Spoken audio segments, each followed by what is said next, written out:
We're in the middle of an inquiry as to why dreams appear as if they're outside.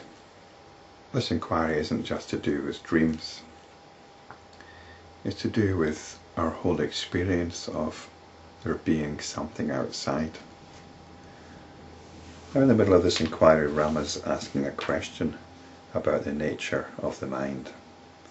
Rama asked, "The mind is able to think only on account of the life force, and it has no existence in itself. Then what is it in itself?"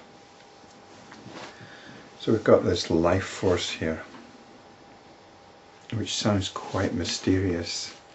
In a way it isn't mysterious, but it's also part of our everyday experience. This life force is what is prompting the mind to move around. And what is actually moving around? It's our attention. It's our very attention which is active at every waking moment. And this is what we need to look at, how the attention moves and what motivates it. So what would the mind be without this life force, without the attention? It's difficult to see what kind of answer could satisfy this question. Vasistha replied, "Though the body is experienced to be real, it does not exist in truth." So Vasistha starting with the body, which we assume is real, but we've explored this on previous occasions. And the reality of the body is notional. Mind is as real as the mountains seen in a dream.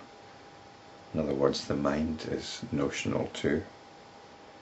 Since no object has ever been created on account of the absence of any cause, the mind does not exist. And the mind here is Citta. The mind is the mind-heart. Citta is the mind-heart.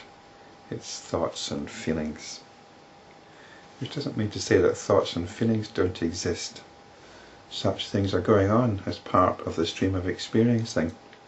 We just shouldn't parcel them up into notions of body and mind.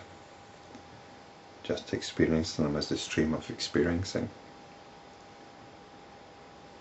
So no object has ever been created, because all we've got are notions, just like the mountain in a dream. We could talk about the mountain in a dream, but has it been created? We can experience it in every aspect in that dream, but we'll dismiss it by saying it was only a dream.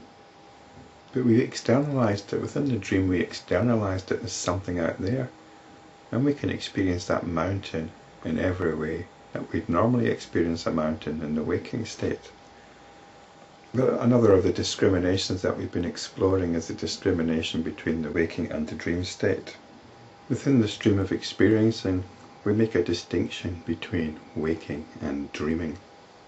And just as we label all aspects of our sleep experience as dream, we can label all aspects as Brahman. But instead of dismissing this reality, we accept it completely. All this is Brahman, and since Brahman is everything, this world exists as it is. Even the body, the mind, etc. are Brahman only. But how the knowers of truth see this is not for us to describe. And this is one of these dubious statements, because Vasistha is a knower of truth, so he could describe it, but let's just leave it as unknowable or undescribable. The one indivisible, infinite consciousness perceives itself as its own object, and that is said to be the mind. So the mind is about creating a separation into perceiver and object, the object that's being perceived. This is mind. So mind here is the cognitive process. When there arose the notion of motion, that notion manifested as prana, or life force. And this is the attention. Once you've got the notion of a perceiver and an object to perceive, then we can move around, changing our perception from one object to another. And this is the prana, or life force. Prana gives rise to the experience through the senses, and thus arises the world. And this is how notions of the world arise. Vasistha continued.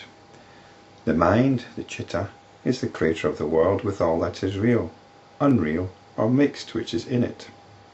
So whether we call it real, unreal, real or imaginary, waking or dream, this is the world. It's all the stream of experiencing within which we create notions of the world out there and the experiencing mind in here. Prana, the life force, was brought into being by the mind with the idea, prana is my movement, and I shall not be without prana or life force. Hence it shall be my goal. Even if I am without prana for some time, I shall immediately be with prana again. And this is what happens when we're asleep or when we're a bit bored. What happens is the attention gets kick-started into moving around, into looking for something to identify with. The moment this prana gets united with the mind, it sees the illusory world. Because of the firm notion, I shall never again be without the life force and the body, it does not regain its true nature as pure consciousness. So, any notion, any dispute about the reality of the body, for example, is dismissed as absurd, isn't it? How can we dismiss the reality of the body? How can we dismiss the reality of the world and of the mind? It's this inability to countenance this which keeps us trapped, which keeps us away from realizing the true nature of our underlying consciousness.